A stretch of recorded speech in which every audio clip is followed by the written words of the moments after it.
হঠাৎ করে জ্বালানি তেলের সরবরাহ ব্যবস্থা ব্যবসায়ীদের হাতে তুলে দিতে তড়িঘড়ি শুরু করেছে সরকার। মাত্র 4 দিনে বিপিসির কাছ থেকে নতুন নীতিমালার খসড়া আদায় করেছে জ্বালানি বিভাগ। বলা হচ্ছে যে আর্থিক চাপ কমানোর পাশাপাশি অকটেন, ডিজেল, পেট্রোল সহ সব ধরনের জ্বালানির বাজারে প্রতিযোগিতামূলক পরিবেশ সৃষ্টির লক্ষ্যেই এমন উদ্যোগ নেওয়া হয়েছে। কিন্তু বিশ্লেষকরা বলছেন যে এই পথে বড় বিপর্যয় অপেক্ষা করছে জনগণ, এমনকি সরকারের জন্য। রাষ্ট্রীয় সংস্থাগুলোর অনিয়ম দুর্নীতির দায় থেকে মুক্তির জন্য বেসরকারি খাতে ভর করার চিন্তাকে ব্যর্থতা হিসেবে দেখছেন তারা। বিস্তারিত জানাচ্ছেন রাকিব হোসেন। তরলীকৃত পেট্রোলিয়াম গ্যাস বা এলপিজি রাষ্ট্রীয় সংস্থা বিপিসির নিয়ন্ত্রণে থাকা একটি জ্বালানি পণ্য। বাসাবাড়ি, হোটেল, রেস্তোরাঁ কিংবা শিল্প প্রতিষ্ঠানে যার চাহিদা বাড়ছে প্রতিনিয়ত। বাজার নিয়ন্ত্রণে প্রতি মাসে পণ্যটির দাম নির্ধারণ করে দেয় সরকার, কিন্তু বাস্তবতা হলো বরাবরই বাড়তি মূল্য গুনতে হচ্ছে ভোক্তাকে। সরবরাহ ব্যবস্থায় সরকারি বেসরকারি খাতের প্রতিযোগিতা থাকার পরও নিয়ন্ত্রণ হারানোর বড় উদাহরণ এটি। ভয়াবহ এই বাস্তবতা উপেক্ষা করে এবার অকটেন, ডিজেল, পেট্রোল সহ সব ধরনের জ্বালানি তেলের নিয়ন্ত্রণ ব্যবসায়ীদের হাতে তুলে দিতে তড়িঘড়ি শুরু করেছে বিএনপি সরকার। মাত্র 4 দিনে বিপিসির কাছ থেকে নতুন নীতিমালার খসড়া আদায় করে নেয় জ্বালানি বিভাগ। বলা হচ্ছে আর্থিক চাপ কমানোর পাশাপাশি জ্বালানির বাজারে প্রতিযোগিতামূলক পরিবেশ সৃষ্টির লক্ষ্যে এমন উদ্যোগ নেওয়া হয়। কিন্তু বিশ্লেষকরা বলছেন এই পথে বড় বিপর্যয় অপেক্ষা করছে জনগণ, এমনকি সরকারের জন্যও। চুরি সরকার বন্ধ করতে পারেনি, সরকারের হাতে সার্বভৌম ক্ষমতা, সেখানে সরকার ব্যর্থ হচ্ছে এবং বসুন্ধরা বা এরকম বড় কোম্পানির হাতে ছেড়ে দিয়ে চুরি বন্ধ হবে। এসব জায়গা থেকে সরকারের ব্যর্থতা স্পষ্ট হচ্ছে। সরকারের ব্যর্থতার পুরস্কার স্বরূপ সরকারকে এই সেক্টরের মালিকানা থেকে সরিয়ে দেওয়া, এটা কখনো যৌক্তিক এবং ন্যায্য হতে পারে না। আসলে এখানে যদি ভুল হয় তার জন্য মূল্য দিতে হবে জনগণকে, মূল্য দিতে হবে সরকারকে, মূল্য দিতে হবে রাষ্ট্রকে। বিপিসির সবশেষ তথ্য অনুযায়ী 2024-25 অর্থ বছরে জ্বালানি তেল আমদানি ব্যয় ছাড়িয়ে যায় 49,000 কোটি টাকা। তবে এর 4 ভাগের 1 ভাগই তুলে নেওয়া হয় রাজস্ব আয় হিসেবে, বাকিটা লাভসহ আসে ভোক্তার কাছ থেকে। তবু কৃত্রিমভাবে আর্থিক চাপ সৃষ্টি করা হচ্ছে বলে মনে করছেন বিশেষজ্ঞরা। বলছেন কৌশলগত এই পণ্যে নগদ লাভ ক্ষতি নয়, বরং বিবেচনায় নিতে হবে দেশ ও মানুষের স্বার্থ। লুণ্ঠন করলেও এই টাকা আমাদের কাছেই থেকে যাচ্ছে, কারণ সরকারের কোষাগারে থাকছে, কোম্পানির ব্যাংক অ্যাকাউন্টে যাচ্ছে, এটা তো কোনো ব্যক্তির কাছে যাচ্ছে। কিন্তু এই মুনাফাকারী কোম্পানিগুলোকে তাদের কাজ সরকার আর করবে না। এই মুনাফা পাতালে বসুন্ধরা বা তার মতো এরকম ব্যক্তিখাত কোম্পানিকে দেওয়া হবে, এটা কি মেনে নেওয়া যায়? তারা ক্রুডকে ইম্পোর্ট করতে পারে, তারা রিফাইন করতে পারে, তো তারা স্টোর করতে পারে, কিন্তু আলটিমেট কনজিউমার ইন্ডিভিজুয়াল লেভেলে যে সেলিংটা হচ্ছে, এইটা কিন্তু সরকারের অধীনে থাকাটা ভালো, এবং দাম নির্ধারণ করা এটাও সরকারের অধীনে থাকা ভালো। স্বাধীনতার পর থেকে এখন পর্যন্ত জ্বালানি তেল বিপণনের পুরো প্রক্রিয়া সরকারি প্রতিষ্ঠান পদ্মা, মেঘনা, যমুনার হাতে, যা সরাসরি নিয়ন্ত্রণ করছে সরকার। রাকিব হোসেন, ৭১, ঢাকা। অবশেষে নানা আলোচনার সমালোচনার পর ব্যাংক রেজুলেশন আইন 2026-এর 18 ক ধারা বাতিলের জন্য প্রণীত ব্যাংক রেজুলেশন সংশোধন আইন 2026-এর খসড়ায় চূড়ান্ত অনুমোদন দিয়েছে মন্ত্রিসভা। সোমবার সচিবালয়ে অনুষ্ঠিত মন্ত্রিসভার 16তম বৈঠকে এই অনুমোদনটি দেওয়া হয়েছে। আর্থিক প্রতিষ্ঠান বিভাগের উদ্যোগে প্রণীত সংশোধনী আইনের খসড়াটি লেজিসলেটিভ ও সংসদ বিষয়ক বিভাগের ভেটিং সাপেক্ষে চূড়ান্ত অনুমোদন দেওয়া হয়েছে। এর মাধ্যমে ব্যাংক রেজুলেশন আইন 2026-এর 18 ক ধারা বিলুপ্ত করার প্রক্রিয়া শুরু হলো। এর আগে তফসিলি ব্যাংকের মূলধন ঘাটতি, তারল্য সংকট, দেউলিয়াত্ব কিংবা ব্যাংকের অস্তিত্বের জন্য হুমকি স্বরূপ ঝুঁকি দেখা দিলে তা দ্রুত সমাধান এবং আর্থিক স্থিতিশীলতা নিশ্চিত করতে ব্যাংক রেজুলেশন অধ্যাদেশ 2025 জারি করা হয়েছিল। পরে তা ত্রয়োদশ জাতীয় সংসদের প্রথম অধিবেশনে বিল আকারে উত্থাপনের পর বিস্তারিত পর্যালোচনার জন্য সংসদীয় বিশেষ কমিটিতে পাঠানো হয়। বিশেষ কমিটি অধ্যাদেশটি কিছু সংশোধন করে 18 ক ধারা যুক্ত করে সুপারিশও করে। সেই সুপারিশের ভিত্তিতেই পরবর্তী সময়ে ব্যাংক রেজুলেশন আইন 2026 প্রণয়ন করা হয়। দর্শক, এ বিষয়ে আরো বিস্তারিত আলোচনার জন্য এই মুহূর্তে আমাদের সাথে অনলাইনে যুক্ত হচ্ছেন জয়তুন বিজনেস সলিউশনের চেয়ারম্যান ও সাবেক ব্যাংকার জনাব আরফান আলী। আরফান আলী, আপনাকে স্বাগত জানাচ্ছি আমাদের ৭১ বিজনেসের এই আয়োজনে। এই যে ব্যাংক রেজুলেশন আইনের ১৮ ক ধারা, সেটা আসলে যুক্ত করা হয়েছিল এবং সেটি আবার বাতিলেরও প্রয়োজন মনে করা হয়েছে সরকারের পক্ষ থেকে, এবং সেটি করা হয়েছে। এই যে সিদ্ধান্তগুলো নেওয়া হয়েছে, এটার আসলে কারণ কি বলে আপনি মনে করছেন? এতে আমানতকারী এবং ব্যাংক যেগুলো, সেগুলোর মধ্যে আসলে কোনো ধরনের সংকট তৈরি হবে কিনা? যে ধারণা যে যে মার্কেট থেকে যে ইনফরমেশন এসেছে এবং যেই ওপিনিয়নটা তৈরি হয়েছিল, বিশেষ করে ১৮ ক ধারা যুক্ত করার কারণে, যে এই মালিকানা কি পূর্বতন যেই মালিকদের কাছে এটা ফিরে যাবে after payment of certain amount of capital, সেই হিসেবে। তো সেখান থেকে যে সরে আসছে এই সিদ্ধান্তটা, এটা একটা বড় রকমের ওয়েলকামিং মুভ। আমরা মনে করি যে এতে করে এই যে ব্যাংকের টাকা পয়সা নষ্ট করে ব্যাংককে বিভিন্ন দুরবস্থার মধ্যে ফেলে দিয়ে আবার সেই ব্যাংকের দায়িত্ব গ্রহণ করতে যাওয়া, এখান থেকে বিরত থাকবে লোকজন। এখানে বিশেষ করে এই মালিকানার শব্দটাকে আমরা ভুল প্রয়োগ করছি। এই মালিকানা কিন্তু সর্বসাধারণের, এই মালিকানা কিন্তু শেয়ার হোল্ডারদের, যে কোনো শেয়ার হোল্ডারদের। এখন যারা এই বোর্ড অফ ডাইরেক্টরস হিসেবে নির্বাচিত হন শেয়ার হোল্ডারদের থেকে, তারা এটা পরিচালনার দায়িত্ব পান। কিন্তু পরিচালনার দায়িত্ব যদি যথাযথভাবে পালন করতে না পারেন এবং ব্যাংকের যখন মূলধন ঘাটতি দেখা দেয়, তখন কিন্তু এই মালিকানা সত্ত্ব বলে কিছু থাকে না, এই বোর্ডও থাকে না। এই কারণে এখন যেই ব্যবস্থাটা হয়েছে, যে এই ক্যাপিটাল ইনজেকশন যেখান থেকে হবে, এই মালিকানা তাদেরই থাকবে, এটা গভর্নমেন্টের। এখন গভর্নমেন্ট টাকা দিয়ে ব্যাংকগুলোকে টিকিয়ে রেখেছে, সুতরাং এই মালিকানা অটোমেটিক্যালি গভর্নমেন্টের হবে। এবং গভর্নমেন্টের পরে যদি কেউ টাকা পয়সা দিয়ে নতুন করে ক্যাপিটালাইজ করে কোনো ব্যাংক নিতে চায়, তখন নিতে পারবে, এটা যেই হোক। সেখানে এই পথটা এখন সুগম হয়েছে। এটা মার্কেটের জন্য ভালো, এটা কনফিডেন্স বিল্ডিং এর জন্য ভালো। বিশেষ করে যারা আমানতকারী, তাদের কিন্তু একজন ব্যক্তি আমানতকারীর খুব বেশি করার কিছু থাকে না এই সমস্ত ডিসিশন মেকিং এ। তারা নির্ভর করে সরকারি ডিসিশনের উপর, তার নির্ভর করে বাংলাদেশ ব্যাংকের ডিসিশনের উপর। নির্ভরশীলতা ওখান থেকে, বিশ্বাসটা। সুতরাং এখানে বিশ্বাসটা তারা আবার ফেরত পাবে এবং ভালোভাবে সামনের দিনে বাংলাদেশ ব্যাংকও কাজ করে ব্যাংকগুলোকে স্টেবল করতে পারবে, এটা আমরা আশা করছি। আপনি বলছিলেন যে আসলে বাংলাদেশ ব্যাংক আরো ভালোভাবে এটার ফলে কাজ করতে পারবে। এই যে ধারাটি আসলে বাতিল হলো, এর কারণে আসলে যে পুরনো মালিক বা যে শেয়ার হোল্ডার রয়েছেন, তাদের আবার পুনরায় আবার ব্যাংকের মালিকানায় ফেরার কোনো সুযোগ তৈরি হয়েছে কিনা, বা এই ধারাটি বাতিলের পর নতুন করে যে দুর্নীতি, লুটপাট, এগুলো কি পুরোপুরি বন্ধ হবে কিনা, কি মনে হচ্ছে আপনার কাছে? পুরোপুরি দুর্নীতি বন্ধ হবে। আমরা বিভিন্ন সময় বলেছি যে এই ধরনের কার্যক্রমের জন্য যথাযথ ব্যবস্থা গ্রহণ করা প্রয়োজন। আমাদের দেশে যে ব্যাংকিং নিয়ে যে উৎপাত হয়েছে, বিশেষ করে ব্যাংকের ভিতরে বোর্ডের থেকে যে কার্যক্রমের মাধ্যমে টাকা পয়সা বিভিন্ন সময় সরিয়ে নেওয়া হয়েছে, এগুলো সুষ্ঠুভাবে কখনো বিচারও হয়নি, তদন্ত হয়নি তেমন করে। যার ফলে অনেকে এটাকে খুব সহজলভ্য এবং একটা পথ বেছে নিয়েছেন যে সহজে টাকা পয়সা ব্যাংকের থেকে বার করা যায়। কিন্তু এই টাকা তো জনগণের টাকা, সাধারণ মানুষের টাকা, গভর্নমেন্টের টাকা। কারণ সরকার যে ভর্তুকি দিচ্ছে, মানে কি আপনার আমার টাকা, ট্যাক্সের টাকা দিয়ে গভর্নমেন্ট এই ভর্তুকিটা দিচ্ছে। সুতরাং এটা কিন্তু ওই মালিকানার অর্থ না যে এই যে এই সাধারণ জন শেয়ার হোল্ডার মনে করছে যে আমার মালিকানা। ব্যবসার ক্ষেত্রে লস হলে মালিকানা থাকে না। সুতরাং বিজনেসের ক্ষেত্রে যদি এটা প্রযোজ্য হয়, ব্যাংকের ক্ষেত্রে ঠিক সেম রুল প্রযোজ্য। এটাকেই বাংলাদেশ ব্যাংক এটাকে অ্যাপ্লাই করা উচিত বাংলাদেশ ব্যাংকের, যে যেখানে ক্যাপিটাল নাই সেখানে মালিকানার কোনো প্রশ্ন নাই। সেখানে নতুন করে যারা ক্যাপিটাল দিবে তারাই মালিকানায় আসবে। এটা যদি ডিপোজিটররা যদি তাদের টাকা না নিয়ে এখানে শেয়ার হিসেবে তাদেরকে রাখতে দেওয়া হয়, তাহলে তাও হইতে পারে। একসময় ইস্টার্ন ব্যাংকে এটা হয়েছে না, ডিপোজিটরের টাকা দিয়ে তারা ইস্টার্ন ব্যাংকের মালিকানা হয়েছে এবং ইস্টার্ন ব্যাংক খুব ভালোভাবে চলেছে। সুতরাং ওই পূর্বতন মালিক বা এরা মালিক, এই ধরনের আলোচনার থেকে বরং বলা উচিত যে রেসিডুয়াল ভ্যালু কি আছে, ব্যালেন্স শিটটাকে ঠিক করে, যে ব্যালেন্স শিটের ক্যাপিটাল ইজ জিরো অথবা নেগেটিভ অথবা নাই অথবা ইনএডিকুয়েট।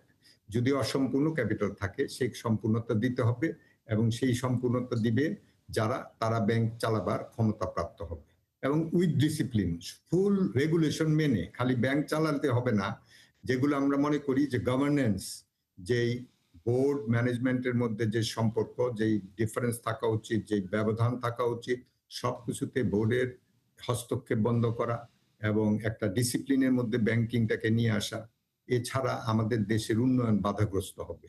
কারণ আমাদের যে উন্নয়ন, যে অবকাঠামোর তার একটা বিরাট অংশ কিন্তু ব্যাংকিং ফাইন্যান্সে চলে। আমাদের এই যে বিজনেসগুলো আজকে ক্ষতিগ্রস্ত হচ্ছে, ব্যাংক থেকে ফাইন্যান্স পাচ্ছে না অনেক ভালো ব্যবসায়ীরা, এই কারণে যে যেখানে লিকুইডিটি শর্টেজ হয়ে যাচ্ছে, যেখানে ডিপোজিটরের টাকা দিতে পারছে না, একটা ক্রাইসিস তৈরি হয়েছে, সেখানে গুড গভর্নেন্সের বিকল্প কিছু না। ধন্যবাদ আরফান আলী, আপনাকে অসংখ্য ধন্যবাদ আমাদের সাথে ৭১ বিজনেসের এই আয়োজনে যুক্ত হওয়ার জন্য। দর্শক, ব্যাংক রেজুলেশন আইন ২০২৬-এর ১৮ ক ধারা বাতিল নিয়ে কথা বলার জন্য আমাদের সাথে যুক্ত হয়েছিলেন জয়তুন বিজনেস সলিউশনের চেয়ারম্যান এবং সাবেক ব্যাংকার জনাব আরফান আলী। যাচ্ছি পরের খবরে। বাংলা কিউআর ভিত্তিক ডিজিটাল লেনদেন বাড়াতে ইন্টারচেঞ্জ ফি বাতিল করার পাশাপাশি ১০০ কোটি টাকার প্রণোদনা তহবিল গঠন করেছে বাংলাদেশ ব্যাংক। আগামী ১ অক্টোবর থেকে কার্যকর হবে নতুন এই সুবিধা। নতুন নির্দেশনা অনুযায়ী বাংলা কিউআর লেনদেনের ক্ষেত্রে ইস্যুইং প্রতিষ্ঠান অ্যাকোয়ারিং প্রতিষ্ঠানের কাছ থেকে কোনো ফি বা সার্ভিস চার্জ পাবে না। এছাড়া ২০০০ কোটি টাকা পর্যন্ত প্রতিটি বাংলা কিউআর ভিত্তিক এনপিএসবি লেনদেনের বিপরীতে মিলবে প্রণোদনা। এক্ষেত্রে সংশ্লিষ্ট অ্যাকোয়ারিং প্রতিষ্ঠানকে লেনদেনের পরিমাণের ০.১০% এবং ইস্যুইং প্রতিষ্ঠানকে ০.২০% হারে প্রণোদনা দেওয়া হবে। তবে প্রণোদনা পেতে একটি লেনদেনকে ভাগ করে দেখানো যাবে না। বাতিল, ব্যর্থ বা ভুয়া লেনদেনের বিপরীতে প্রণোদনাও দেওয়া হবে না। অনিয়ম হলে অর্থ ফেরতের পাশাপাশি আইনি ব্যবস্থারও হুঁশিয়ারি দিয়েছে কেন্দ্রীয় ব্যাংক।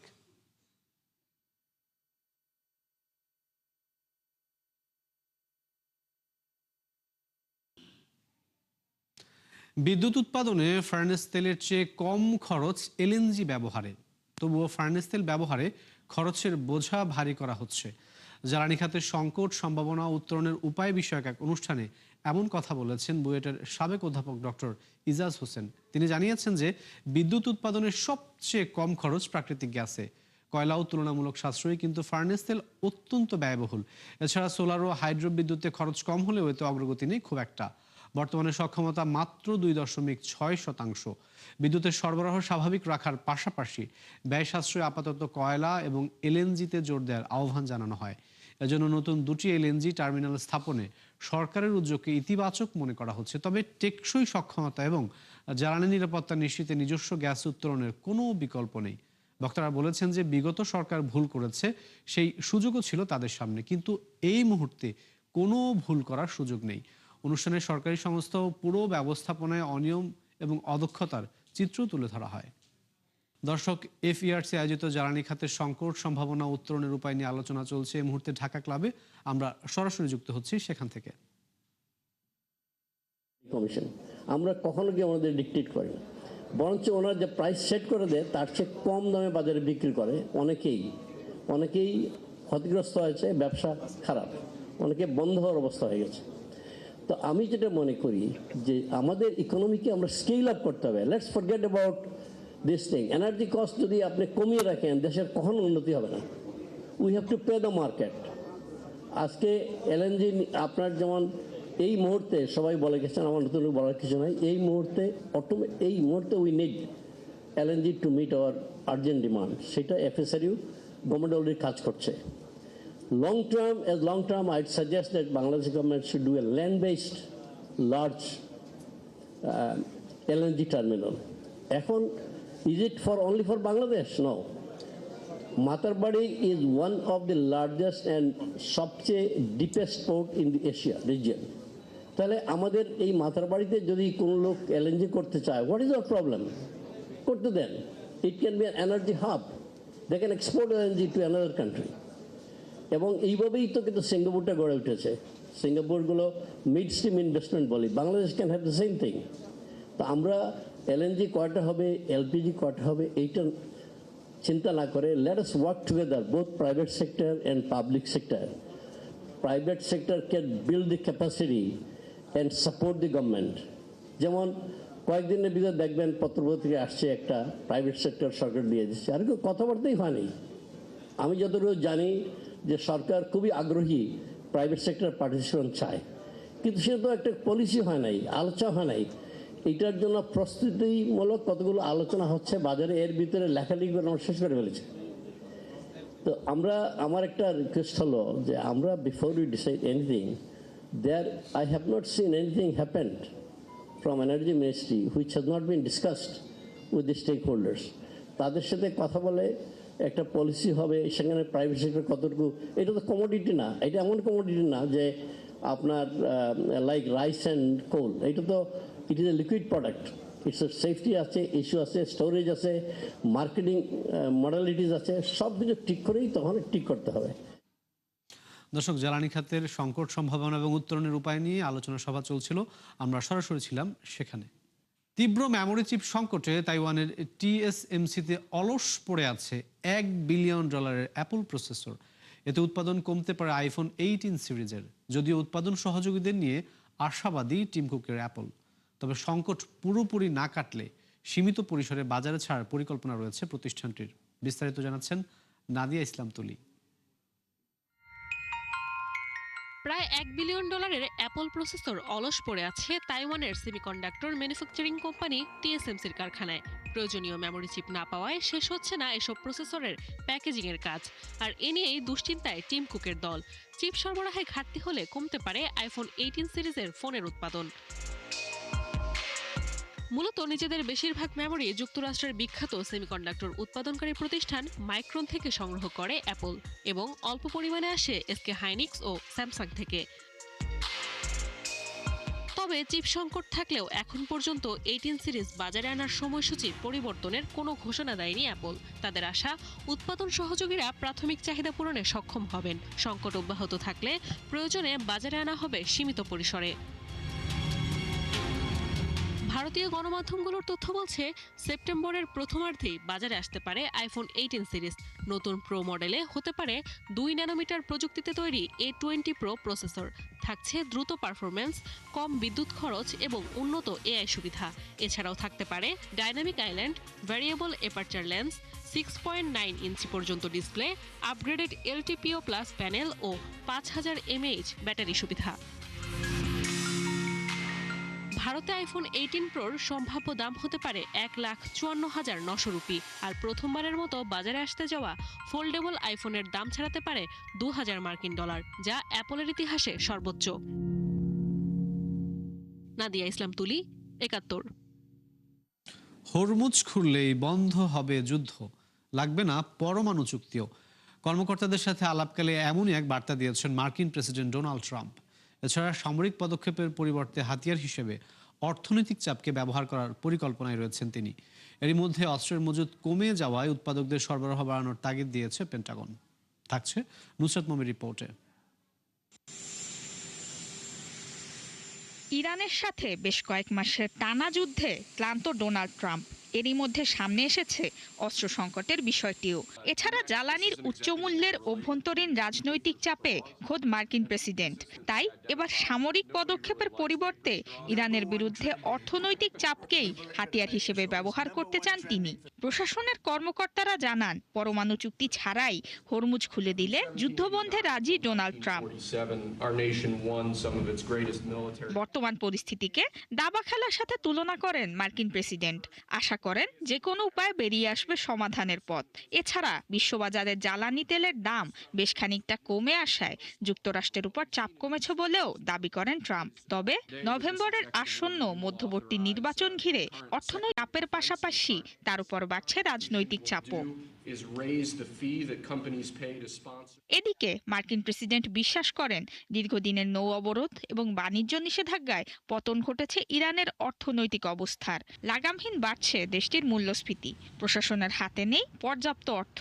অবস্থার এতটাই অবনতি, নিজেদের সেনাদের বেতন পরিশোধের মতো অর্থ তাদের হাতে নেই বলে দাবি ট্রাম্পের। সবশেষ তথ্য মতে জুলাইয়ে দেশটির মূল্যস্ফীতি পৌঁছেছে প্রায় 88%।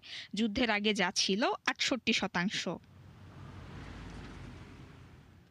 অন্যদিকে গুরুত্বপূর্ণ জলপথ উন্মুক্ত করার বিনিময়ে একাধিক শর্ত দেয় ইরান, যার মধ্যে রয়েছে সব ধরনের নিষেধাজ্ঞা ও মধ্যপ্রাচ্য থেকে মার্কিন সেনা প্রত্যাহার, নৌ অবরোধের সমাপ্তি, ক্ষতিপূরণ প্রদান ও অবরুদ্ধ ইরানি সম্পদ মুক্ত করা, যা সীমিত করেছে কূটনৈতিক সমাধানের সুযোগ।